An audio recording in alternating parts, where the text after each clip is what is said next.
দেখো এইসব পাবলিকগুলোকে দেখো, এখান থেকে গাড়ি ঢোকাচ্ছে দেখে বুঝতে পারছি। দেখো দেখো,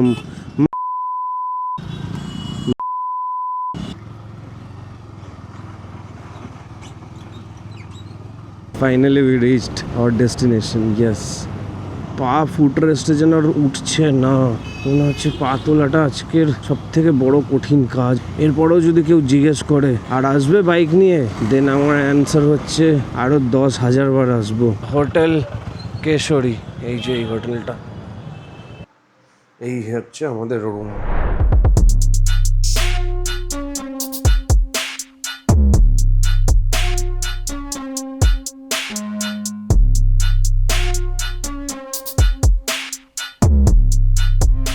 so hello everyone, welcome to my YouTube channel. This is your rider Neel. তো আজকে আমরা যে সিরিজটা স্টার্ট করতে চলেছি, মানে আজ থেকে, সেই সিরিজটার নাম হলো Kolkata to Darjeeling by bike.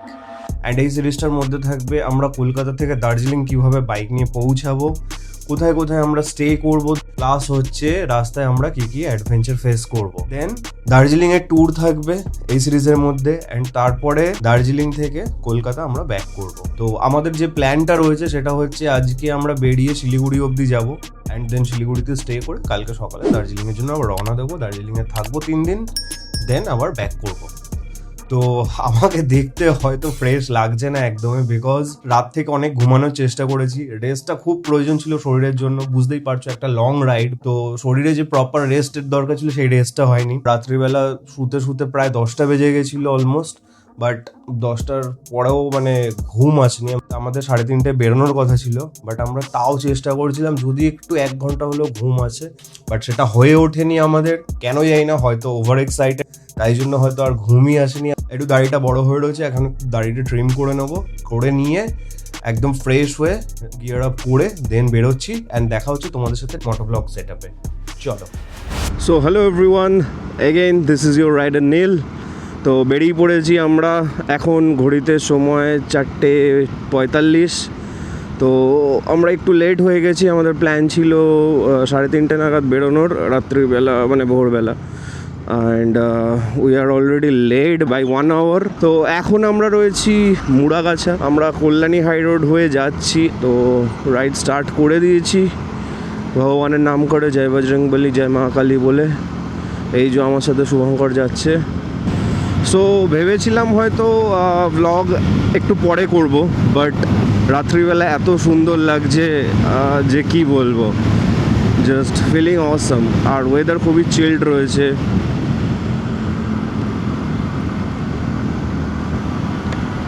কিছু বলছিস? তো ওয়েদার এখন খুবই অসাম রয়েছে, আমি যেটা বলছিলাম সেটাই বলছে যে এখন ঠান্ডা লাগছে।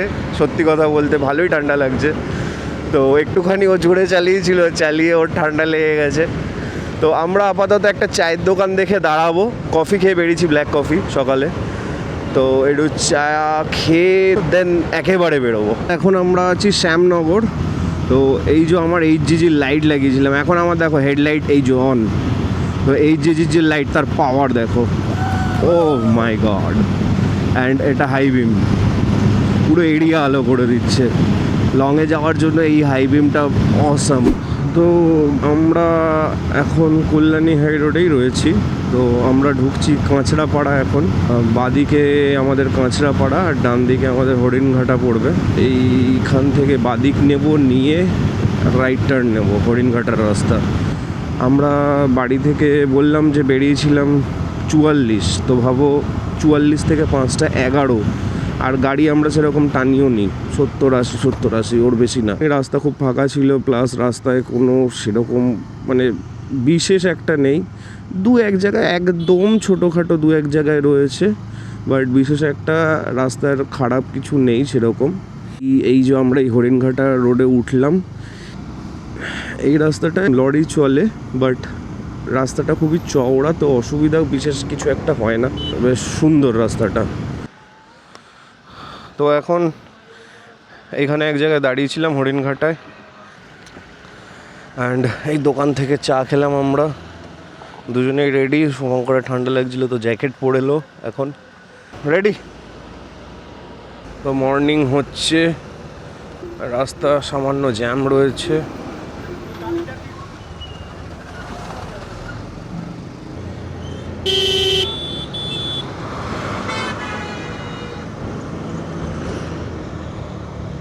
কি হয়েছে, এত স্লো চালাচ্ছিস?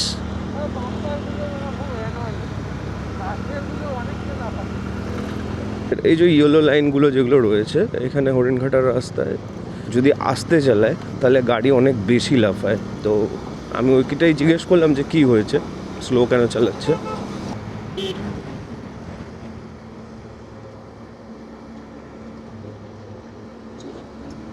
কোনো এই যে লরিটা এখন ইন্ডিকেটার মেরে ডান দিকে ঢুকলো, এরকম যদি কোনো লরি বা বাস ইন্ডিকেটার মেরে ডান দিকে ঢোকে, কখনো সেই সময় লরি বা বাস এরা ডান দিকে আসছে বলে তোমরা বাদিকটা মনে করো না যে খালি আছে।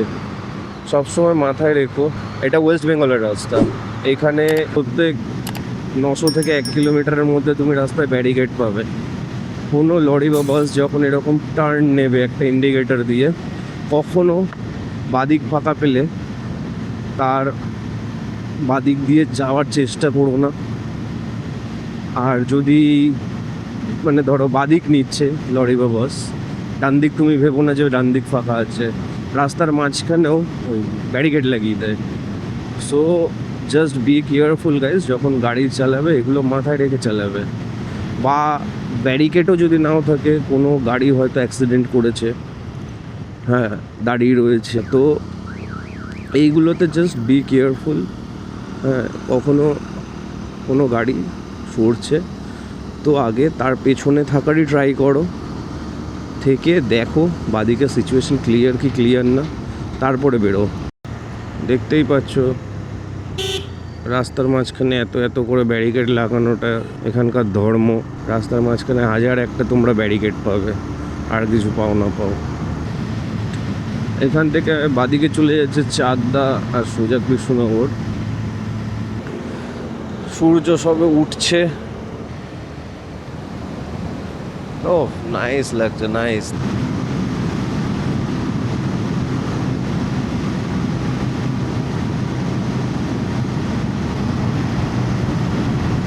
আমাদের আপাতত রাইডিংয়ের কোঅর্ডিনেশন খুব ভালো চলছে। অলমোস্ট আমরা ক্রুজ করছি সেম ডিস্টেন্স মেনটেন করে। ও স্পিড বাড়ালে ওর দেখা দেখি আমিও স্পিড বাড়াচ্ছি, ও কমালে আমিও কমাচ্ছি। অন্তত আমি পেছন থেকে ডিস্টেন্সটাকে মেনটেন করছি একদম। আর রাস্তাটা গাইজ খুবই সুন্দর। যদি কেউ ভেবে থাকো যে শিলিগুড়ি যাবে বা দার্জিলিং যাই হোক, কারোর যদি মনে কোয়েশ্চেন থাকে কোনো রাস্তা কীরকম, তো আপাতত যতটা আসলাম সব জায়গায় রাস্তা একদম মাখনের মতো ক্লিয়ার। রাস্তায় আমি পট হোলস প্রায় দেখিনি বললেই চলে। আমরা আছি কৃষ্ণনগর, আমাদের এই বাদিকে কৃষ্ণনগর চলে যাচ্ছে।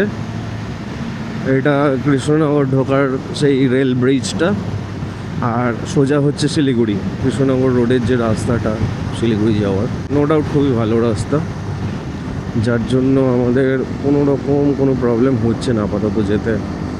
এখান থেকে তোমরা দেখতে পাচ্ছ মালদা হচ্ছে 210 কিলোমিটার।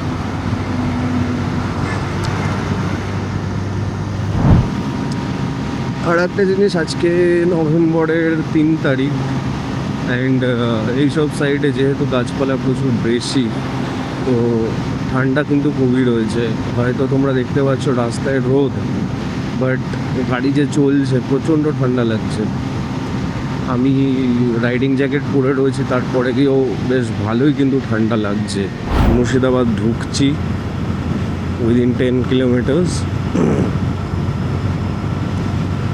তো আবার একটা হল্ট নেওয়া হবে বহরমপুরে গিয়ে। রাস্তায় দু একজন ব্লগারদের সাথে দেখাও হয়েছে, বেশ একটু গল্প টল্প হয়েছে, বেশ ভালো লাগছে ব্যাপারটা। আমাদের সাথে আরও একটা রাইডার আমাদের জাস্ট পেছনেই রয়েছে, তার সাথেও বেশ কথা টথা হলো, একটু তারও এক্সপিরিয়েন্সটা সম্বন্ধে জানা হলো, তার কী কী এক্সপিরিয়েন্স রয়েছে না রয়েছে। এই যে কথাটা আমি শুরু থেকে বলছিলাম যে প্রত্যেক 901 মিটার কি 1 কিলোমিটার বা 2 কিলোমিটার অন্তর অন্তর ব্যারিকেড, সেই রাস্তা অলরেডি শুরু হয়ে গেছে। যেমন আমি অলরেডি কিছু না হলো 15-20টা ব্যারিকেড জোন পেরিয়ে নিয়েছি। সো মুর্শিদাবাদের রাস্তাটা এমন কিছু ভালো না। অ্যান্ড মুর্শিদাবাদে প্রচুর ব্যারিকেডস, যেমন দেখো এখানে 2 লেন বন্ধ হয়ে গেল, ডিভাইডার যেখানে নেই অ্যাকচুয়ালি। অ্যান্ড এই রাস্তাগুলো হয়েছে সত্যিকার কথা বলতে খুব রিস্কি। যেমন এই জায়গাটা আরও সরু হয়ে গেল রাস্তা, এই রাস্তাগুলো সত্যি কথা বলতে খুব হয়েছে রিস্কি। প্লাস আমাদের এই যে টোটো, এগুলো তো টোটো হচ্ছে ইন্ডিয়ান রোডের বড় ভাইরাস। মানে যে কোনো রুটকে একা হাতে স্লো করে দেওয়ার ক্ষমতা রাখে টোটো। সব গাড়ি স্লো হচ্ছে টোটোর জন্য। এখানে রোদ উঠে গেছে ভালোভাবে, জ্যাকেট পুরো গলা অবধি আটকানো, প্রচণ্ড গরম লাগছে এখানে। তো গাইজ এখন দাঁড়িয়েছি পেট্রোল পাম্পে, শুভঙ্কর রিফুয়েল করলো। দাঁড়া একটু, এখানে হাওয়া মেশিন বন্ধ, একটু হাওয়া দেবো বাইকের সামনের চাকায়। সামনের চাকাটা না ওয়েবেল করছে খুব। আমার সামনের চাকায় ওয়েবেল করছে, হাওয়া কমে গেছে। তো পারলে হাওয়া দিয়ে নে, বেস্ট হবে। বললাম না হাওয়া কমে গেছে, 27.5 রয়েছে। পেছনের চাকার হাওয়া ঠিক আছে, তাও চেক করে নি।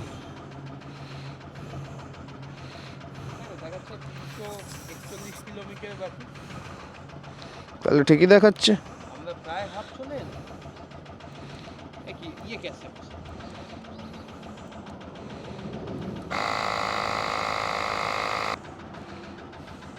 খাওয়া দাওয়া ডান। এখন আরও 384 কিলোমিটার বাকি আছে রাস্তা। রেকর্ডিং হ্যাঁ চালু আছে। প্রচণ্ড গরম লাগছে, গরমে অবস্থা খারাপ হয়ে যাচ্ছে।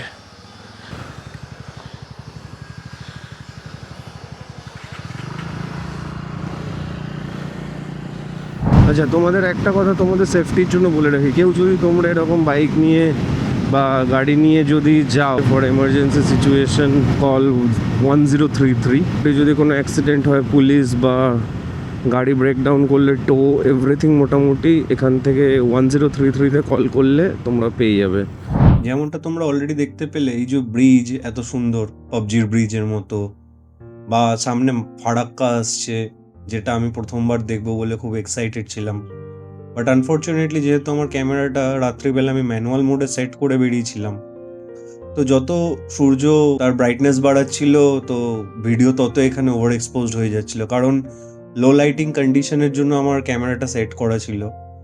তো যেহেতু ম্যানুয়াল মোড থেকে অটোমোডে সুইচ হয়নি বা আমি রাখিনি অটোমোডে, তার জন্য দেখতে পাচ্ছ যে সব কিছু ওভার এক্সপোজড হয়ে গেছে। তো এর জন্য রিয়েলি সরি। তোমরা যদি স্টিল কেউ দেখে থাকো তার জন্য অসংখ্য ধন্যবাদ, কিন্তু তোমরা চাইলে জায়গাগুলো স্কিপ করতে পারো। এখানে আমি এটাই বলছিলাম যে আমি কতটা এক্সাইটেড ছিলাম। দেখো কত জল, এদিক দিয়ে বাঁধের গেট, জল পড়ার আওয়াজ হচ্ছে। বাট আনফর্চুনেটলি আমার কাছে দেখানোর মতো কোনো কন্টেন্টই নেই। I am really sorry. এবার ঠিক আছে, I guess video over exposed ছিল।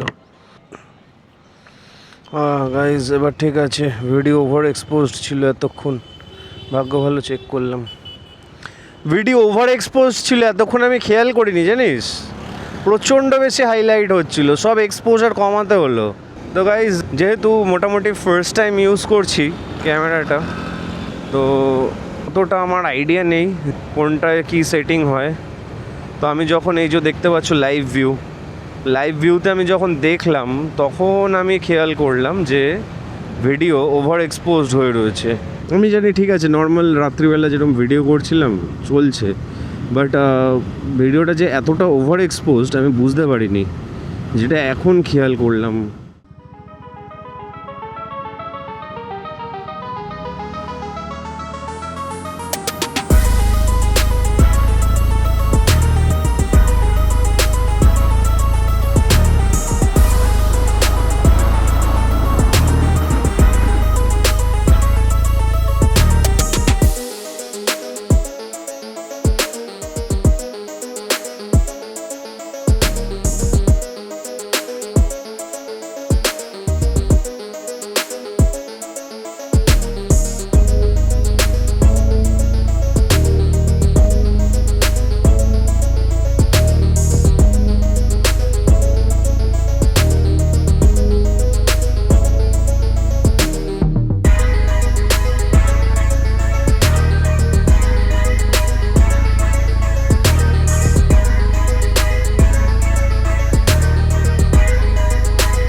রায়গঞ্জ এখান থেকে আরও 20 কিলোমিটার মতো।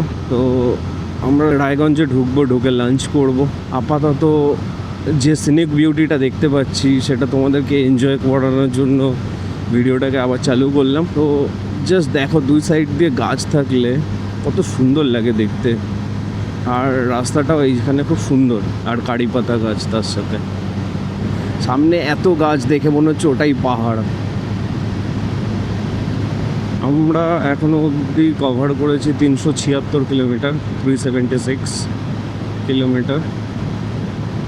আর আমাদের এরকমই চালাচ্ছি 80-90। তো মোটামুটি মাঝে মাঝে একটু স্পিড উঠেছে, জাস্ট ট্রেনে দেখেছি একটু মজার জন্য। বাট ক্রুজিং করছি মোটামুটি 80-90 স্পিডেই কন্টিনিউয়াস। তো সময় লেগেছে 376 কিলোমিটার আসতে, 9 ঘন্টা 45 মিনিট হয়েছে। তো মানে 10 ঘন্টা ধরে নিলাম রাউন্ড অফ করে।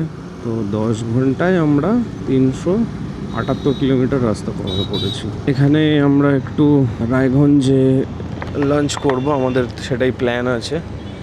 অ্যান্ড রায়গঞ্জ থেকে লাঞ্চ করে দেন আবার বেরোবো। তো গাইজ, আমাদের লাঞ্চ ডান। আমরা রায়গঞ্জে লাঞ্চ করে ফেলেছি। অ্যান্ড খুব সামান্যর মধ্যেই কিছু খেয়েছি। টুয়ার্ডস শিলিগুড়ি এখনও রাস্তা বাকি 160 কিলোমিটার। গুগল ম্যাপ দেখাচ্ছে 3 ঘন্টা 40 মিনিট বাকি। বাট আমাদের তার থেকে একটু বেশিই লাগবে, সেটা আমরা জানি। বিকজ আমাদের তো আর গুগল ম্যাপ টানা দেখাচ্ছে, আমরা তো আর টানা 160 কিলোমিটার যাবো না। তো মাঝে আমাদের এখনও 3-4টে ব্রেক হতেই পারে, 7টা থেকে 8টা। তো এটা আমরা ধরে চলছি। আর কিছুটা যেতেই মোটামুটি উত্তর দিনাজপুর হয়তো যখন থাকবো ততক্ষণে হয়তো সন্ধে হয়ে যাবে। দেখছি কতটা তাড়াতাড়ি কভার করা যায়।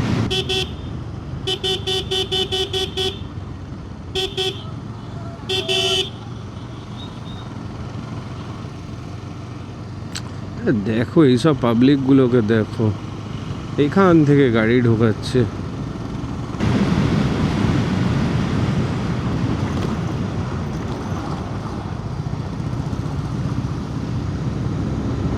কিছু কিছু জায়গায় রাস্তা সত্যিই খুব খারাপ অবস্থা। অ্যান্ড স্করপিওটা আমাকে খুব বাজেভাবে চাপলো এই জায়গাটায়।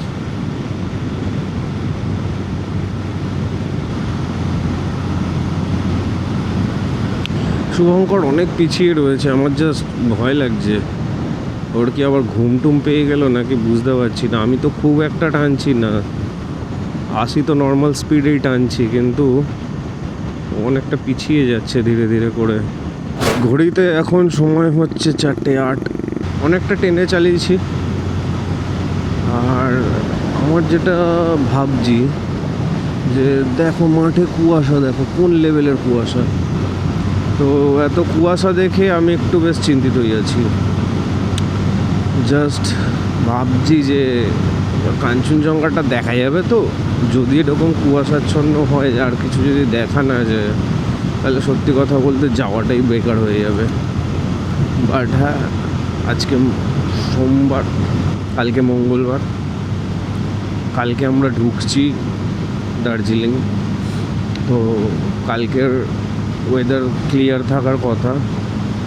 আর পরশু দিন বুধবার দিন ওয়েদার আরও বেশি ক্লিয়ার থাকার কথা।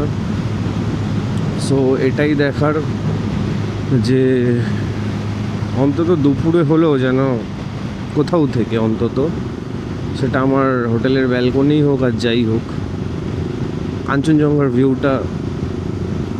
কারণ দার্জিলিং লোকে আসে কাঞ্চনজঙ্ঘা এনজয় করতে।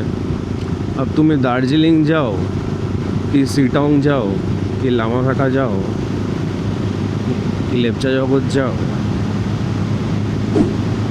মেন অ্যাট্রাকশন তো ওখানে কাঞ্চনজঙ্ঘাই না।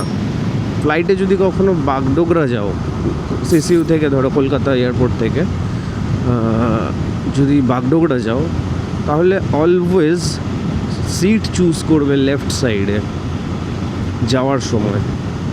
যদি তোমরা সিট লেফট সাইডে চুজ না করো দেন তোমরা কাঞ্চনজঙ্ঘার ভিউ পাবে, কিন্তু ভালো করে পাবে না।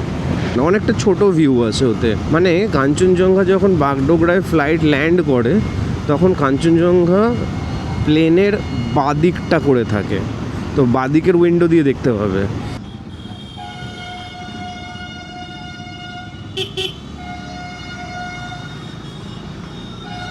কিন্তু যদি ফ্লাইটে তোমরা প্লেনের ডান দিকে সিট নাও, ডান দিকে সিট চুজ করলে কি হবে, প্লেনটা অ্যাকচুয়ালি এরকম করে ঘোরে বাগডোগরা এয়ারপোর্টে নামার সময়। তো যখন এরকম টার্নটা নিচ্ছে তখন তোমাদের ডান দিক থেকে ছোট অবস্থাতে দেখতে পাবে কাঞ্চনজঙ্ঘা। অ্যান্ড শুধু কাঞ্চনজঙ্ঘা না, পুরো মাউন্টেন যে রেঞ্জটা রয়েছে, হিমালয়ান রেঞ্জটা, পুরো রেঞ্জটা তোমরা দেখতে পাবে, মাউন্টেন রেঞ্জটা। অ্যান্ড তোমার ফ্লাইটে তোমার নিচে পুরো মেঘ থাকবে, অ্যান্ড সেই মেঘের মাঝখান থেকে দেখবে কি হিমালয়ের রেঞ্জগুলো এরকম দাঁড়িয়ে রয়েছে। হ্যাঁ, মেঘের মাঝখান থেকে দাঁড়িয়ে রয়েছে। মেঘ ধরো কীরকমভাবে বোঝাবো, ধরো তোমার ফ্লাইট যাচ্ছে, তোমার তলায় মেঘ, মেঘের ওপর থেকে এরকম উঁকি মেরে রয়েছে হিমালয়ান রেঞ্জ, যেটা বীভৎস ভালো লাগে দেখতে। আমরা এখানে একটু হল্ট নিলাম, অনেকক্ষণ ধরে বাইক চালিয়েছি, কোমরটা জাস্ট ব্যথা হয়ে গেছে। এইখানটা একটু হল্ট নিয়ে দেন একটু রেস্ট নিয়ে দেন আবার বেরোবো। তো গাইজ এন্ট্রি নিয়ে নিয়েছি বিহারের কিষানগঞ্জে। এখন রয়েছি আমরা কিষানগঞ্জ। তো যেটা কিষানগঞ্জ দেখে বুঝতে পারছি, দেখো দেখো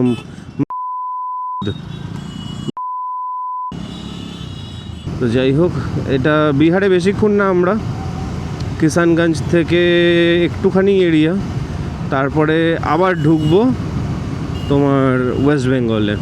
দেখতে পাচ্ছ গুয়াহাটি 553 কিলোমিটার আর শিলচর 850 কিলোমিটার। এই যে কিষানগঞ্জ, এটা স্টেশন।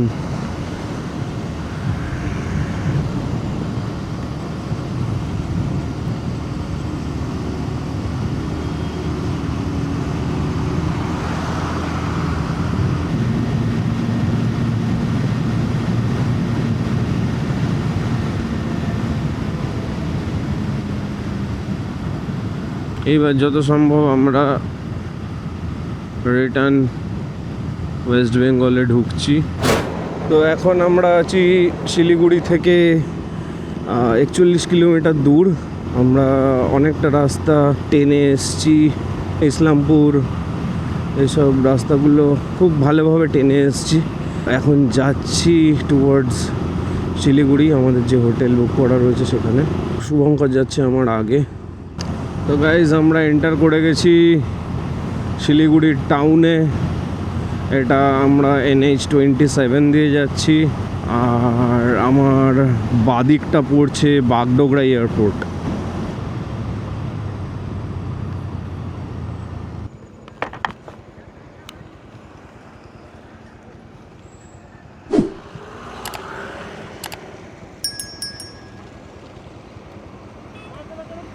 এই রাস্তা না, না রাস্তা বুঝতে পারছিলাম না। ওই শিলিগুড়িতে একটা হোটেল বুক করা আছে, ওইটাই, এই রাস্তাটাই এটাই রাস্তা বুঝতে পারছিলাম না।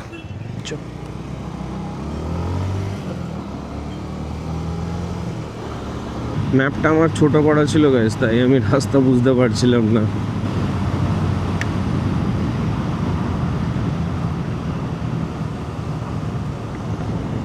এটা কি নদী? এটা মহানন্দা, বেশ বড়।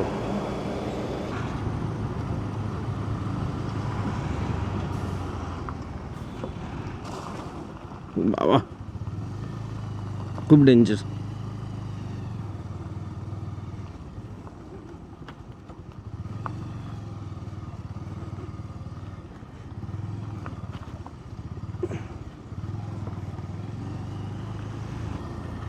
গাড়ির চাকা বিভৎস স্কিড খেয়েছিল এই জায়গাটায়।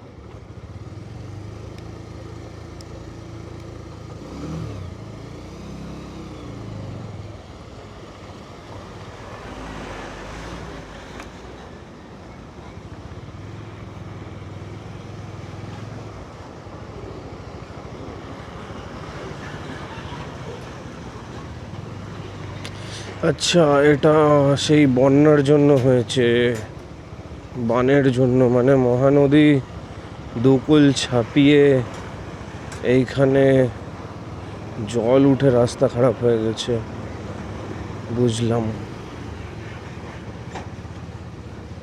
আর যেহেতু এগুলো পাহাড়ি নদী, এর খরস্রোত অনেক বেশি, তাই জন্য পুরো রাস্তা চেঁচে তুলে নিয়ে চলে গেছে।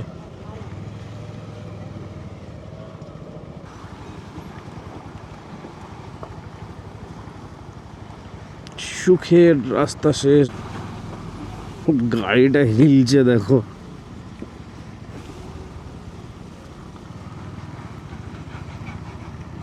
এখন তো মনে হচ্ছে বাগডোগরার রাস্তা দিয়ে ঢুকলেই ভালো হতো, অন্তত এই রাস্তাটা ওকে তো আছে।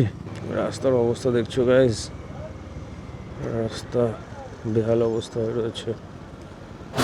Yes guys, yes, finally we reached our destination. Yes, almost ডেস্টিনেশনে পৌঁছে এসেছি, অলমোস্ট। আর সত্যি কথা বলতে একদম ধৈর্য নেই, একদম ধৈর্য নেই। আর এই 2.5 কিলোমিটারটা মনে হচ্ছে শেষ হলে বাঁচি। পা ব্যথা হয়ে গেছে আর হাঁটু ভাঁজ করে বসে বসে বসে বসে হাঁটু পেন হচ্ছে লিটারালি। পা ফুট রেস্টে যেন আর উঠছে না, পা ঝুলিয়েছি। মনে হচ্ছে পা তোলাটা আজকের সব থেকে বড় কঠিন কাজ এখন। এরপরেও যদি কেউ জিজ্ঞেস করে আর আসবে বাইক নিয়ে, দেন আমার অ্যান্সার হচ্ছে আরও 10,000 বার আসবো যদি কেউ বলে। বিকজ ট্রু বাইক লাভাররা শরীরের পেনের থেকে বেশি মনের এনজয়মেন্টটাকে খোঁজে। আমার সাথে যে যে অ্যাগ্রি করো, সে সেই ভিডিওটাতে একটা লাইক দিয়ে দাও। ভাই, ফাইনালি উই রিচড। এক্সাইটমেন্ট কই মুখে, এক্সাইটমেন্ট কই মুখে, এক্সাইটমেন্ট কই? চলো একটু সরে সরে যাও না ভাই, বেরিয়ে যাই, ফাঁকা আছে তো।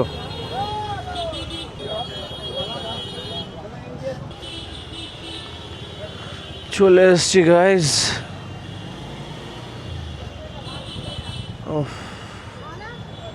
হোটেল কেশরী, এই যে এই হোটেলটা। দাদা, আমাদের রুম বুক আছে, বাইক কোথায় রাখবো? ভেতরে। শুভঙ্কর দে নামে বুক আছে। আচ্ছা, কি এখানে রাখবো? একটু বলে দিন কোথায় রাখবো।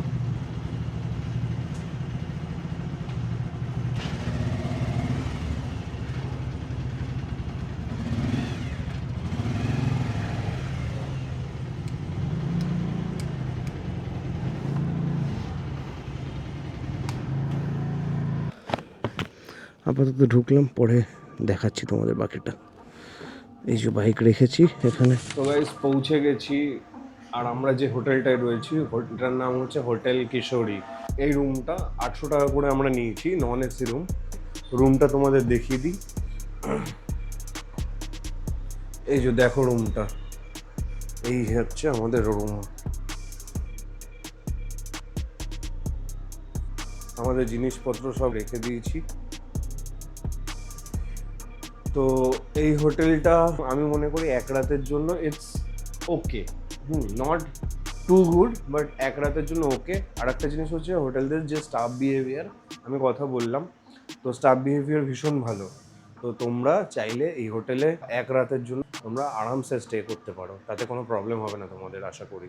যেহেতু পার হেড হিসাবে অনেক কম পড়ছে, তাই জন্য আমরা এটা বুক করে নিয়েছিলাম ফোন করে। তো তোমরাও যদি এই হোটেলে আসতে চাও, ওদেরকে ফোন করে বুক করে নিতে পারো।